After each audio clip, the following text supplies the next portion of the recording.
All right, welcome back, everybody. Today's show, it's your host, Jesse. I'm here with Big Shaun. Hello.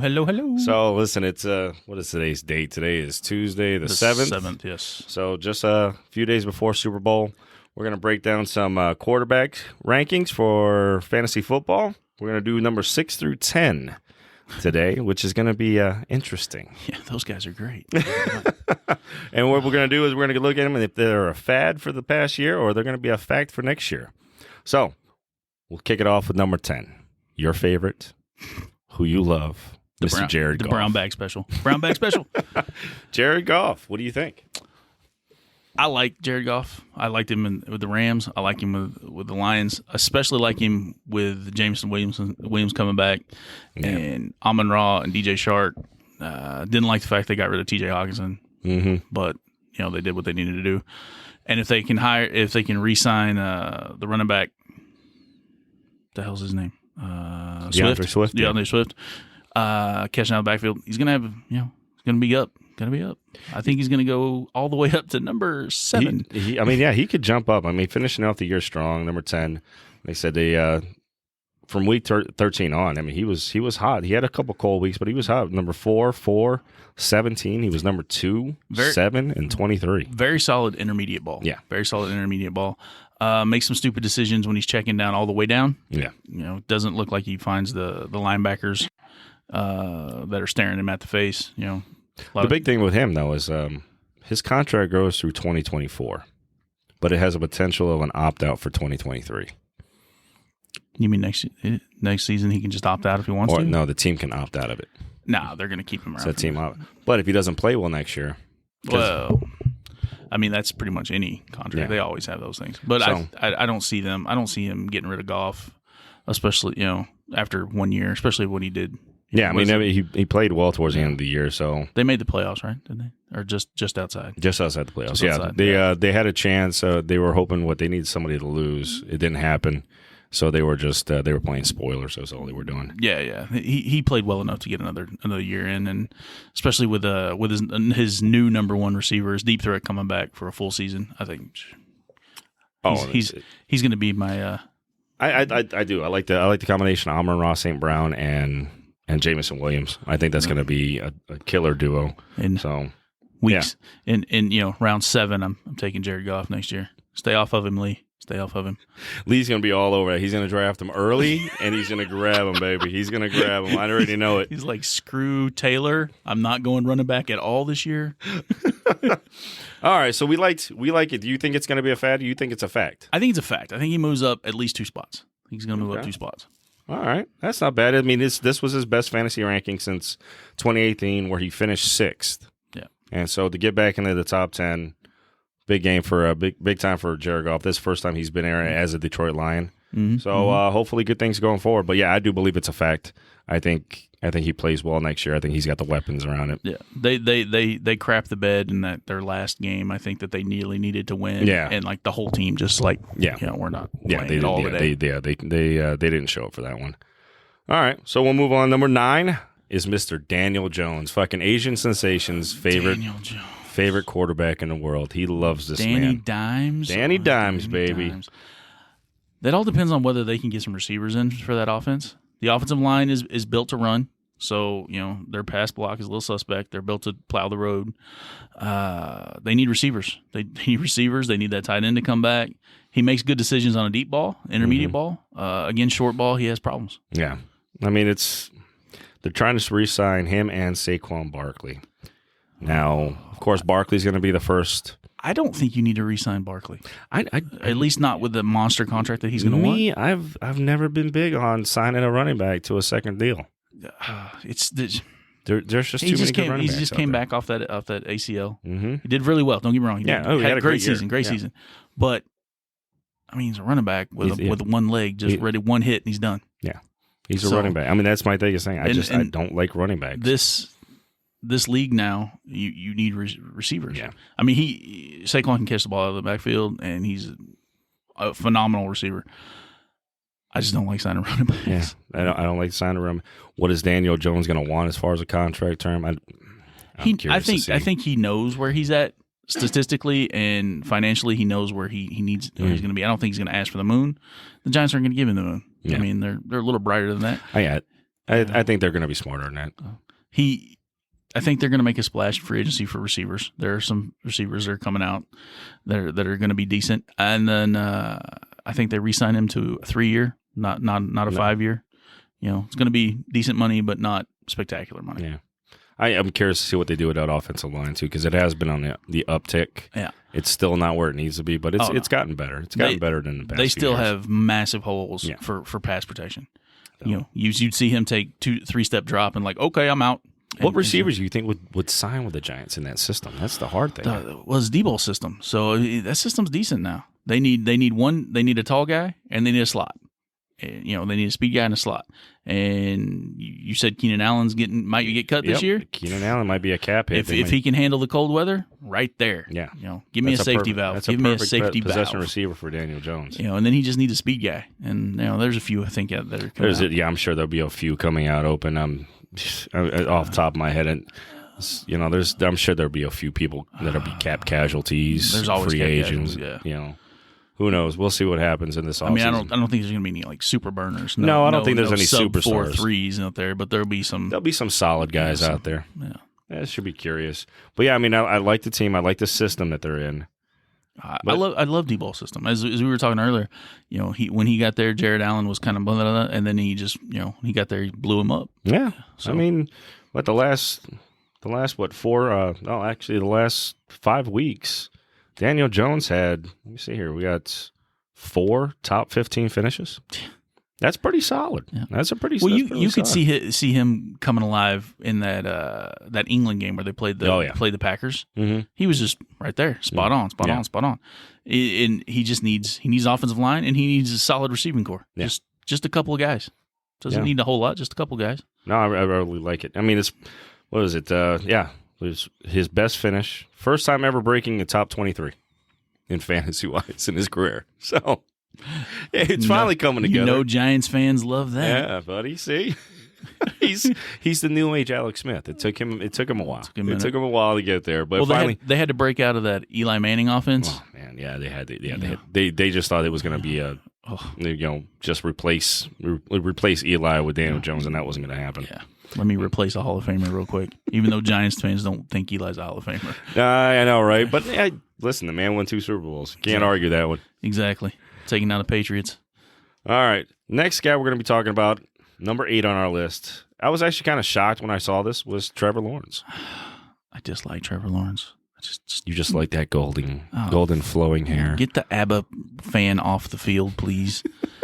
Yeah, I don't know. Hey, I mean, listen, he got stuck with Urban If Stupid had Meyer. a face, it would be the face of Trevor Lawrence. What? He's a great QB. He's done it at every level. He looks like somebody hit him with a shovel. It's just like, I throw ball now? He does have that quite caveman look to him sometimes. I tell you that, especially with the headband. Oh, but, gosh. I mean, he's done it at every level. I mean, unfortunately, his rookie year got stuck with the Urban Meyer project. Oh, my gosh. So, I mean, that was brutal. I mean, he's going to have an uptick. I think he's going to have an uptick. He's got Christian Kirk. He's got Calvin Ridley coming back as long as he doesn't bet on the coin flip. He's still got Zay Jones as a corner threat in the red zone. Their tight end. If they bring Evan Ingram back, if they can, if they bring him back, which I think they will. I think they'll bring Evan Ingram because he was surprisingly he fit pretty well into that offense. And their offensive line is surprisingly decent. Yeah, I wouldn't say it's overly good, but it's surprisingly decent. Yeah. They opened up a lot, the little play action holes that for the offense that they run. And Etienne was coming back off that Achilles or knee surgery. I believe it was Achilles, right? Yeah, so coming back off of that surgery, I mean, it was great. Travis Etienne looked good, especially that second half of the season. Well, I mean, he did well enough for them to get rid of James Robinson. Yeah. So I mean, that's saying a lot right there. Yeah, that was a good one. But I like the uptick in his weapons. I think Christian Kirk was huge for him this year. I think he either stays where he's at or he only moves up. Maybe I think he's going to stay where he's at. You think so? Top 10, but right in the middle. I think he's a top 10 guy for sure. I think this is going to become a norm because he's a good QB. Yeah. He's a good QB. He doesn't do too much. I think you can name 7 or 8 quarterbacks that are better than him right now. But fantasy should wise, be even fantasy wise. I mean, obviously the top 5, but then fantasy wise, you still have to. Dak should be top 10. Should be with the weapons that he has. I don't like him either, but he should be there. Stop it. Mm-hmm. Come on. All right. Every Cowboy fan's going, what are you saying? I'm not a Cowboy fan. Well, remember, he's not going to be top 5 next year. Dak Prescott's not going to be in the top 10 because they just hired Brian Schottenheimer as their new offensive coordinator. And in 12 fucking years of him being an OC, the man's got 2 top 10 finishes in offense. Let's just run the ball, run the ball, That's run the ball. all Brian Schottenheimer does. That's the Schottenheimer way. Learned it from his dad. Tony Pollard and Zeke will clean up the touchdowns. There you go. Tony Pollard. So I think that's going to – I really do. I think you'll see more running game and short passes. I think Schultz gets a big uptick. If they can re-sign him. Yeah, that's right. Yeah, you got to sign Pollard. You got to re-sign Schultz. And their receiving core is not that great. No. CeeDee Lamb is not a number 1. No. But we're getting sidetracked. We're not supposed to be talking about them anyway. But Cowboys suck. The Cowboys suck. Always distracting everybody. Yes. It's that damn star and helmet. America's team. It's a hate but no, I'd like to your point. I do like Trevor Lawrence. I think he finished last year 23rd ranked in fantasy. You didn't see a whole lot. I mean, the second half of the season, he looked really good. I think comfort level was a big thing. Helping him. I think he had one. Lawrence had one bad week, but I think that was the week where they blew out the Texans so badly they pulled everybody out. Yeah, and he ended up finishing last as far as 32nd for the week. But I don't think anybody played past halftime. And Travis Etienne ran the ball for over. They completely killed yards. the Lions when the Lions was trying to make it into the playoffs. So I mean, when they wants to step up, he steps up. Yeah, I mean, he had in the second half of the season he had 3 top 10 finishes, 2 top 5s, and he need 1 week he finished number 1 for the week in fantasy. So that is insane with that offense. Yeah. So I mean, I'm a big believer in Trevor Lawrence. I think he can move up, especially if they get their weapons back with Evan Ingram and if Calvin Ridley shows back up. Calvin Ridley will help him out a lot. Oh yeah, especially possession wise. I think they have somebody who can stretch the field, and I think that'll open things up for some of the other guys. Yep. So he's a great route runner. So we both believe Trevor Lawrence is a fact to make the top 10 again next year. So listen, plan accordingly. All right, here's the big question. Number 7, Justin Fields. No, God, no. If he can't run, he sucks because he can't throw. The worst thing about it is almost every game since week 6. He had 100 yards rushing? No, he was top 10 in fantasy except for 1 week. It's because he had 100 yards rushing and every time. He can't throw the ball. He is not. It's, me and Ohio State quarterbacks. I just never believe in Ohio State quarterbacks. I think I sent you a video of Darnell Mooney being wide open 30, 15, 20 times a game, and he can't hit him. But listen, they made the big trade for Chase Claypool. They traded away that 32nd pick for Chase Claypool. I actually like that. That's not a bad pick. That's not a bad trade. Your quarterback can't throw the ball. I understand. So what's the point of the receiver? For the 32nd pick overall for Chase Claypool, that's not a bad trade. It's not a bad trade. They need offensive line. Exactly. I would have used that 32nd pick on an offensive lineman. They need offensive line, and they need somebody to throw the ball. Then you're all good. If you can just move Justin Fields to receiver and draft a quarterback. It's like any Ohio State quarterback. You always end up finding a different position for them because they're very athletic. Yeah. They just I don't know. It doesn't translate. Do you know who holds the record for the longest touchdown run in the NFL? No. For as a quarterback? Who's that? Terrell Pryor. Oh, that's right. Yeah. 99 yards. That's right. Ohio State quarterback. Oh, Justin Fields might time for the record next season. Justin Fields, finished 31st the prior year because I think he actually tried to throw the ball. Oh, God. But the last 5 games of the season, he had, out of the 5? Yeah, the last 5 games, he had 4 top 10 finishes. If he can matriculate the ball down the field to the 15-yard line where the safeties have to step up to stop him from running in, he hits that little 5-yard slant for a touchdown. That's his bread and butter. Yeah, I got to say that I think this is just a fad. I he's going to drop like a stone. I just don't see it. Unless he ends up doing what he did this year with just running the ball, because he's not going to do it through the air. You just know it. It's not going to happen. He has a worse ball than Lamar Jackson. Oh, that's saying something. And that's saying something. He's B-Tech Lamar Jackson. Yeah. Like, yeah, I think he's a cheaper version of Lamar Jackson. He is. I mean, if you're needing a quarterback in fantasy and he's there sitting in round 13, Justin Fields. Oh yeah.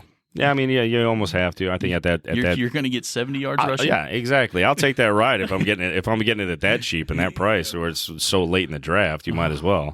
Not if it's an auction draft, I'm not spending any money on it. Yeah, I don't see it as a top 10 guy. I think there's better QBs out there, and I think guys that can make leaps that fell out of the top 10 that'll have rebound years next year.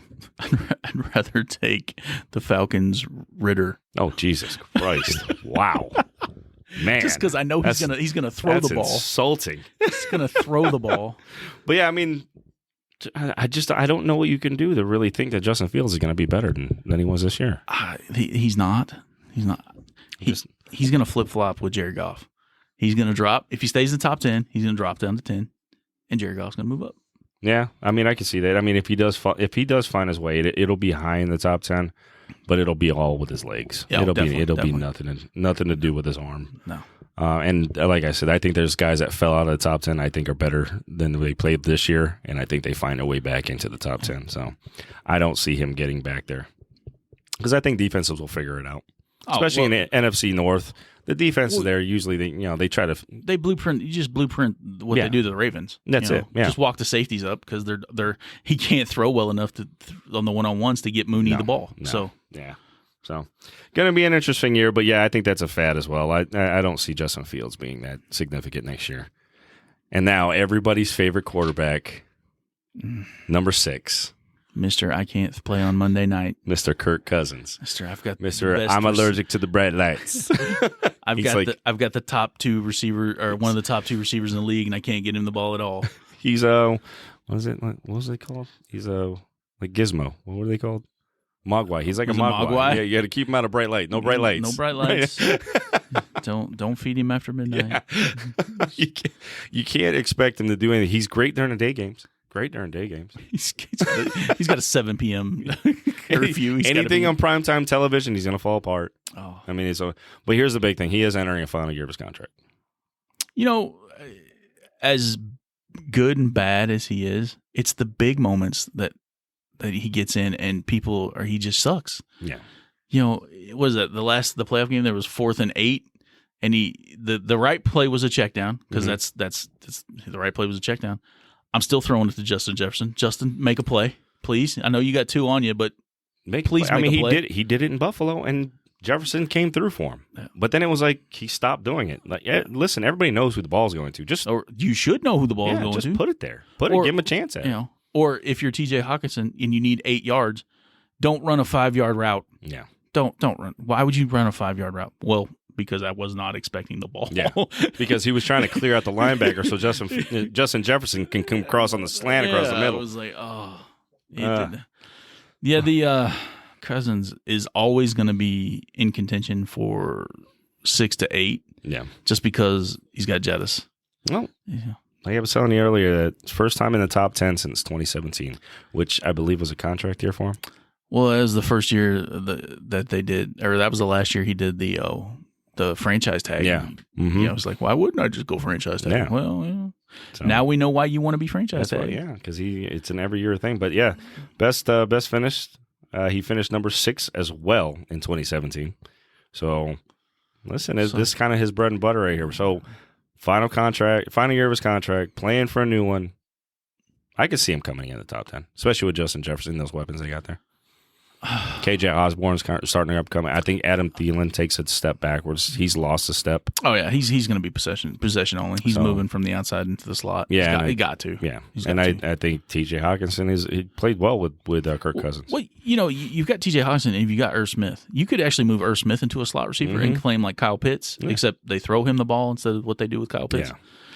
Well, with Irv Smith, you only getting like 4 or 5 games before he gets. He's going to pull a hamstring, twist an ankle. Yeah, but those 4 or 5 games going to be rock solid, baby. He can be solid start. He's wide open. He can be a spot start king at tight end position. But yeah, in the last 5 starts for Kirk Cousins, he had 3 top 5 finishes.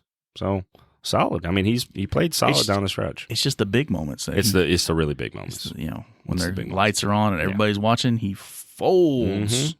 That's why I mean the last 2 weeks of the season he finished 20th and 16th, and that was when they were still competing for the home field. He makes bad decisions like Nathan on betting. Oh, that's so wrong. Come on, man. The big white whale comes through. He had a rough championship week. He had a rough championship week. So, I mean, but it was tough when, the Niners didn't have a quarterback the entire second half of the game. Who called that? Who was that guy that called that was going to happen? I don't know. Some schmuck. Might have to talk about that on Thursday. But yeah, no. So yeah, I think Kirk Cousins it'll be back in the top 10, especially contract year. We all know he plays well in those situations. He's got the weapons. It makes no sense for him not to be in the top 10 fantasy-wise, just because of who he has. And that offensive line is good. And they still have a top 15-ish running back with Dalvin Cook and Madison. Well, Madison will be gone. He's going to go. He's a free agent. I don't think you're going to have Madison. But I think you can find. What if they kept Madison and traded Cook? I wouldn't be shocked. Because Cook's on the back end. I mean, he's over 30 now, isn't he? No, I think he's like 28 or so. I'm not going to look it up yet. I know, but I know he's getting up there, and he hasn't looked. Well, they could trade Cook to some team would take him. Somebody will definitely trade him. and sign Madison, and I think you have he's a better blocker, and he's a short yardage guy. That's true. No, I mean Madison is a better short yardage guy. You could drop a fullback and pick up another receiver. Yeah, Dalvin Cook's strength was always making people miss, and I think those days are past him now. Yeah, you could tell he was slowing down a little bit. Yeah, him and Zeke almost look similar. Zeke has next year, and I think he's done. I mean, they used the hell out of him. So, but I mean, they did the same thing in Minnesota with Dalvin Cook when when it came down to it, they ran the hell out of him the first few years. So I mean, he was a workhorse for sure. Yep. But yeah, I think we both agree Kirk Cousins top 10 next year. Reluctantly, I'm agreeing. I'm telling you, contract here, man. You can never neglect the contract. He can be on your team. He can be on your team. You get him and Justin Fields. Oh, hey! Out of both of them, I'll get one great quarterback. one can throw a half decent ball, and the other one can run. But all right, man. Well, so. Just a recap, we think Jared Goff is definitely a fact. Ding. Daniel Jones? I think fad. It's fad. Yeah. I think fad. I think he falls out. I think he's still solid, but I think he's more top 15-ish than top 10. Yes. Trevor Lawrence? You know how I feel about Lawrence. Yeah, I think he's a fact, too. Justin Fields, we know it's dropping like a stone. Yeah, I think it's a fad. And then Kirk Cousins, I think you have to. It's tough to go against with the weapons he's got. And there's nobody in the NFC North that really has a solid defense that's going to stop too much as far as passing game. Yeah. I just think it's set up too nicely for him with the weapons he's got. I think they can take advantage of that. And watch, they'll probably play like the NFC East, so where all he gets to do is throw the ball again. Lord, good God. But, all right, guys. Well, that'll do it for us today. Thanks for joining us, Shaun. Thanks for being on the show. Appreciate it. Join us next week, guys. We will break down numbers 1 through 5. And reluctantly, number 5 is somebody that I've despised of all year. And, of course, Lee is loved. And that's Geno Smith. So that's where we'll start off. So join us next week, guys, on the show. When Geno Smith is better than Jonathan Taylor. Oh, stop. Come on. He's so much better than JTT. Stop. God. You're hurting my feelings here because Jonathan Taylor destroyed my fantasy season. Oh, he destroyed everybody's fantasy season. I know, he did. But all right, guys, thanks for joining us this week. Listen, look for us on some of our other platforms. Thanks, Shaun. Appreciate the time, man. Hasta luego.